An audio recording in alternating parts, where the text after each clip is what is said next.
నమస్కారం. జాతీయ భూమి న్యూస్ ఛానల్కి స్వాగతం.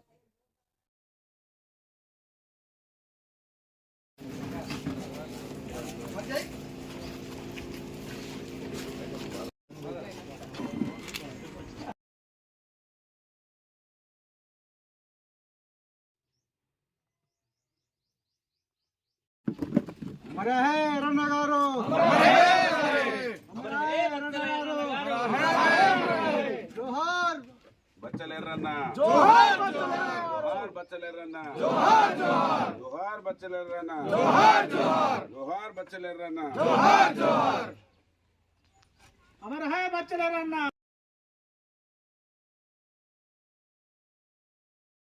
పూర్వక నమస్కారాలు. మరి ఈ సందర్భంగా ప్రగాఢ సానుభూతి తెలియజేస్తూ వారికి ఇవే మా నివాళులు.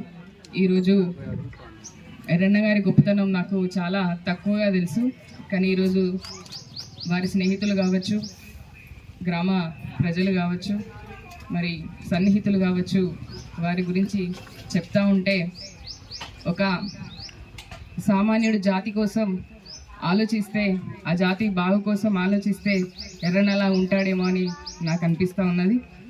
మరి ఆదివాసీ హక్కుల కోసం, పోడు భూముల కోసం వారు పోరాటం చేసిన తీరును మరొకసారి స్మరించుకుంటూ, మరి వారిని మనందరం కూడా స్ఫూర్తిగా తీసుకుంటూ, ఈరోజు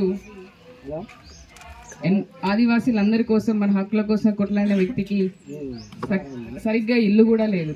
మరి ఎంత పేద కుటుంబం అయినా కూడా నా జాతి మేలుకోవాలి, నా జాతిలో ఉన్న ప్రజలందరికీ కూడా మరి బాగు జరగాలని చెప్పేసి వారు చేసిన పోరాటం మనందరం కూడా మర్చిపోలేనిది.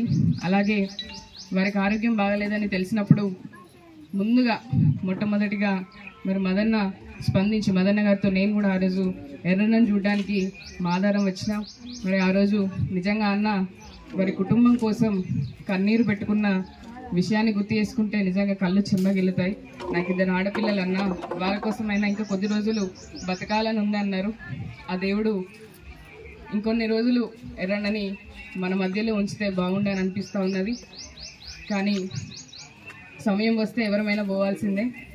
కానీ ఆ కుటుంబానికి మాత్రం తప్పకుండా పార్టీ పక్షాన మదన్ అయితే ఎప్పటికీ తోడుగా ఉంటాడనే విషయాన్ని ఈ సందర్భంగా మీ అందరికీ తెలియజేస్తూ ఉన్నాను. ఎందుకంటే ఆరోగ్యం బాగలేదని తెలిసినప్పుడే వెంటనే హుటాహుటిన ఉరికొచ్చి మరి తెల్లారి మరి ప్రతిమ క్యాన్సర్ హాస్పిటల్కి తీసుకెళ్ళి వాళ్ళ సొంత ఇంట్లో కుటుంబ సభ్యులకి బాగాలేకపోతే ఏ రకంగా అయితే స్పందిస్తారో ఆ రకంగా అన్న ముందుకు వచ్చి అన్నని మరి మనందరి నాయకుల ద్వారా తీసుకొని వెళ్ళి మరి అక్కడ బ్రతికించే ప్రయత్నం చేసిండ్రు. మరి అది విఫలమైనప్పటికీ మరి వారి కుటుంబానికి మాత్రం తోడుగా ఉంటారని మేమందరం కూడా ఆశిస్తూ ఉన్నాము.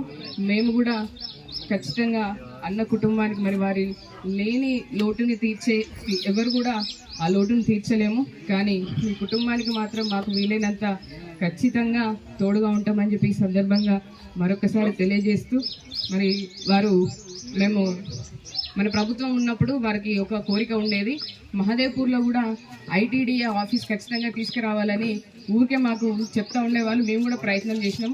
లక్ష్మణ కూడా చాలాసార్లు మమ్మల్ని అడిగిన విషయం అదే.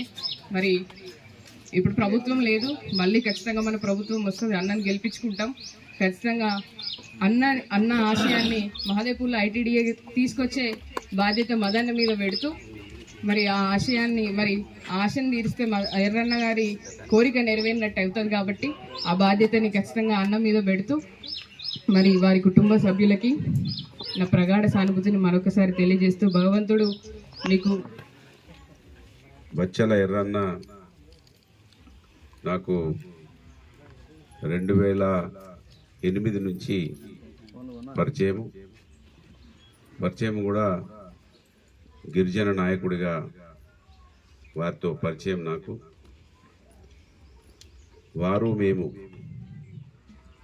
పూల్ సింగ్, లక్ష్మణ్ అందరం కలిసి ఈ ప్రాంతంలో కొమరం భీమ్ గారిని పరిచయం చేయడం కూడా మరి మన గిరిజన నాయకులు ద్వారా మహదేవ్పూర్లో కొమరం భీం గారి విగ్రహాన్ని పెట్టడానికి ప్రయత్నం చేస్తే ఆ రోజు చాలా ఇబ్బందులకు గురవడం జరిగింది.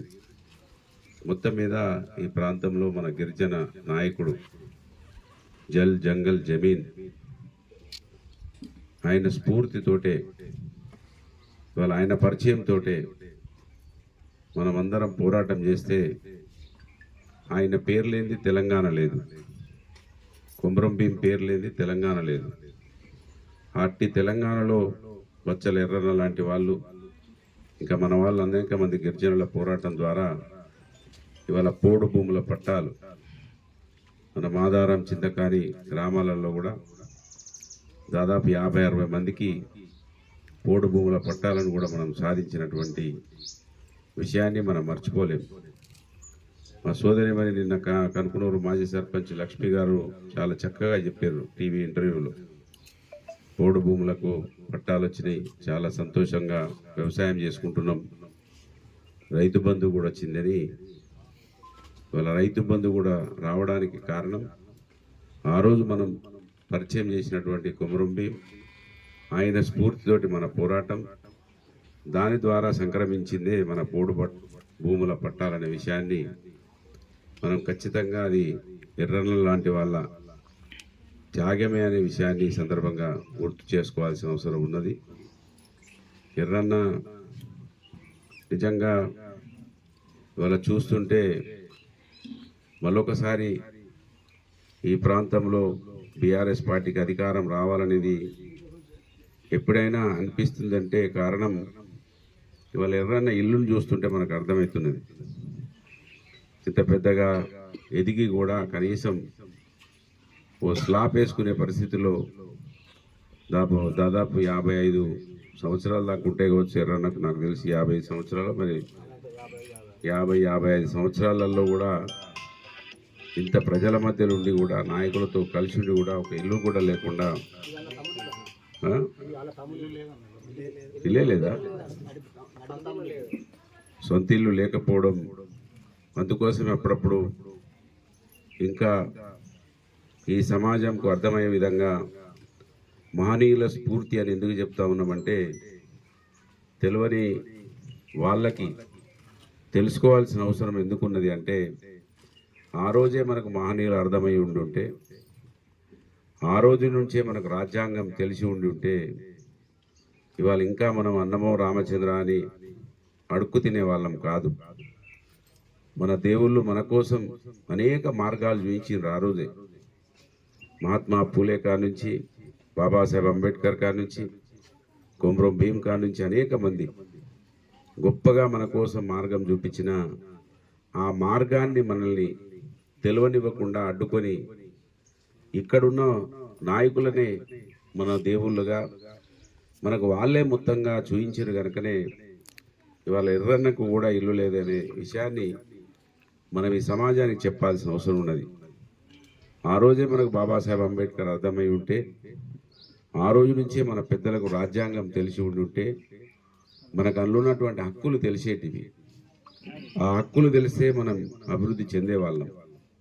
కనుకని ఇవాళ ఇటువంటి పరిస్థితులు చూసిన మేము మహనీయుల గురించి, రాజ్యాంగం గురించి చెప్పడానికి కారణం ఏంటంటే, 78 సంవత్సరాల స్వతంత్రం గొప్పగా జరుపుకోవాలని పిలుపునిస్తున్నటువంటి ప్రభుత్వాలు ఎందుకోసం జరుపుకోవాలనేది నాలాంటి వానికి అర్థమైన తర్వాత మరి గుండెలు కలిచివేస్తూ ఉన్నాయనే విషయాన్ని ఈ సందర్భంగా మరి ఎర్రన్న గారి ఆత్మశాంతి చేకూరాలంటే ఆయన పోరాటం చేసినటువంటి పరిస్థితులు ఇంకా మన భావి తరాలకు ఉండద్దనే విషయాన్ని మీద మనమందరం కలిసి పనిచేయాల్సిన అవసరం ఉన్నది.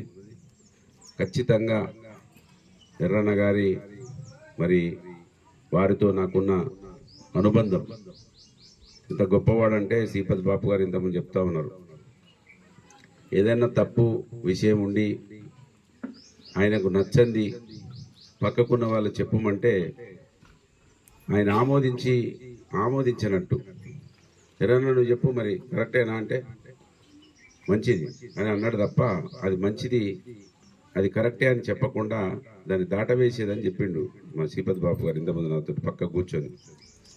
న్యాయం వైపు ధర్మం వైపు నిలబడి ఇవాళ కష్టాలలో ఉండొచ్చు గాక.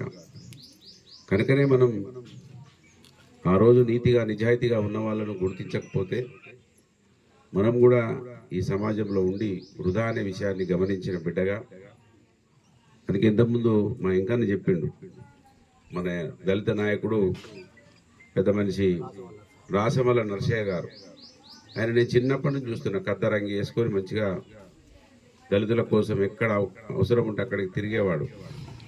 కనుక ఆయన సంతాప సభ కావచ్చు.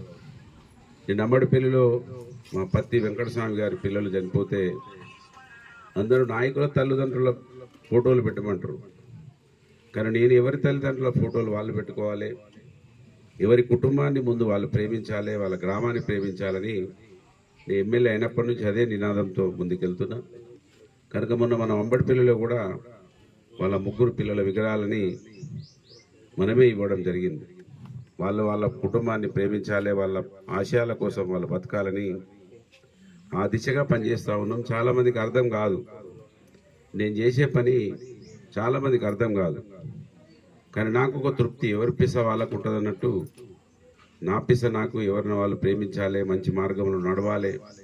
మన సమాజం బాగుపడాలంటే మనం నమ్ముకోవాల్సింది నీతి నిజాయితీని, క్రమశిక్షణను. కనుక సాధ్యమైనంత మేరకు అప్పుడప్పుడు నాయకుల మీద కోపానికి వస్తూ ఉంటాం. కారణం ఏంటంటే మనం మంచిగా ఉండాలి, మనం గొప్పగా ఎదగాలంటే కొన్ని నియమాలు పాటించాలనేది నా సంకల్పం అనే విషయాన్ని గుర్తు చేస్తూ, మరి బచ్చల ఎర్రయ్య గారు ని మనం కాపాడుకోలేకపోవడం, దాంట్లో ఒక విషయం మీరు నాయకులకు గుర్తుండాలని, మా సోషల్ మీడియా ద్వారా కూడా మన నాయకులు తెలుసుకోవాలని. బచ్చల ఎర్రయ్య ఫస్ట్ నాకు ఆరోగ్యం బాగాలేదన్నా అని వస్తే నేను చెప్పి ఏదో హాస్పిటల్కి పోమన్నా, ఆయన పోలేదు. మళ్ళీ నాకు ఫోన్ చేస్తే నువ్వు పో అని అన్నా, ఆయన పోయిండో పోలేదో తెలియదు. ఇటనే కాలం నేను ఎక్కడెక్కడో పనుల మీద ఉంటుంటా, ఆయన పోయిండా పోలేదని నేను పెద్దగా చూడలేదు. చివరి నిమిషంలో ఆయన మంచాల పడంగానే మన నాయకులందరూ ఒత్తిడి చేశారు నా మీద, వచ్చరేళ్ళ చాలా దీనస్థితిలో ఉన్నాడు, నువ్వు పోయి రావాలని మనం ఒత్తిడి చేస్తే ఇక్కడికి వచ్చినాం. వచ్చి ఆయన హాస్పిటల్ తీసుకుపోయే వరకు ఆ హాస్పిటల్ వారు ఈయన ఇక్కడనే ఉండి ట్రీట్మెంట్ చేసుకుంటే బాగుండు, మా దగ్గర కాకుండా అటు ఇటు తిరిగిండు, అవి వరకు ఇది లాస్ట్ స్టేజ్కి పోయింది, ఈ క్షణమైనా చనిపోవచ్చు, ఇంకొక గంటకైనా చనిపోవచ్చు, ఓ రోజైనా చనిపోవచ్చు, తప్ప పైసలు ఖర్చు పెట్టడం వృధా అని వాళ్ళ హాస్పిటల్ వాళ్ళు చెప్పడం జరిగింది. అంటే నా సారాంశం ఏంటంటే, నన్ను ఆ చివరి క్షణంలో ఒత్తిడి చేసే కన్నా మొదటి స్టేజ్ నుంచే ఎవరి ఆపదను వాళ్ళు చెప్పుకోలేరు, ఎవరి కష్టాన్ని వాళ్ళు చెప్పుకోలేరు. మేము కూడా ఇబ్బందులు ఉంటాం, కష్టాలలో ఉంటాం, ఈ ఆర్థిక ఇబ్బందులలో ఉంటాం. అయినా కూడా పక్కకున్న వాళ్ళు ఒత్తిడిని పెంచాలి. అప్పుడప్పుడు మా రాముగౌడ్ ఒత్తిడి పెంచుతూ ఉంటాడు, చాలా ఇబ్బంది పెడతాడు, కోపానికి వస్తుంటాడు, అయినా పెడుతుంటాడు. అట్లా ఒత్తిడి చేసి ఇప్పుడు ఎర్రన్న పాపం ఆయన చెప్పుకోలేక అడుక్కోలేక కూడా కొంత ఆలస్యమై వైద్యాన్ని ఆయన అందుకోలేకపోయిండు. కనుక ఎవరికి ఆపద వచ్చినప్పుడు పక్క వాళ్ళుగా మనకు తోచిన వాళ్ళు, నేను ఇబ్బందులు ఉన్నా అనుకో, మనం ఏది ఒకరికొకరు సహాయం చేసుకునే పద్ధతిలో. ఆ రోజులలో మన పెద్దవాళ్ళు చనిపోయిన కాడ కట్నాలు, పెళ్లిళ్ళ కాడ కట్నాలు ఎందుకు పెట్టారంటే ఆ కుటుంబానికి ఏదో ఒక ఆసరా ఉంటుంది, వాళ్ళకి ఆ రోజు ఆ పైసలు డబ్బులు అక్కడికి వస్తాయని పెట్టిండ్రు.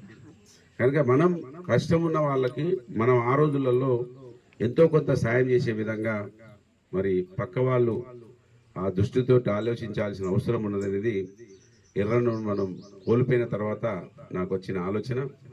ఎవరికి ఇబ్బంది వచ్చినా అందరం కలిసికట్టుగా, ఏమైతే మనిషికో 100 రూపాయలు జమ చేసినా మనం దాదాపు ఓ 1000 మంది ఉన్నాం లీడర్లం. కాన్స్టిట్యూన్సీ అంతా చూస్తే 1000 మంది వెళ్తాం. 100 అయితే ఎంత అయితే ఒకసారి ఆలోచన చేయండి. ఎంతో ఒక ఉపశమనం అవుతుంది. 100 పెద్ద లెక్క కూడా కాదు. ఆ 100 మళ్ళీ రోజు మనకు అక్కడికి వస్తాయి. ఆర్థికంగా డబ్బు అధికారం ఎప్పుడు కూడా శాశ్వతం కాదని చెప్పారు, మనం చూస్తున్నాం. సైకిల్ తిరుగుతూ ఉంటుంది, డబ్బు అధికారం తిరుగుతూ ఉంటుంది.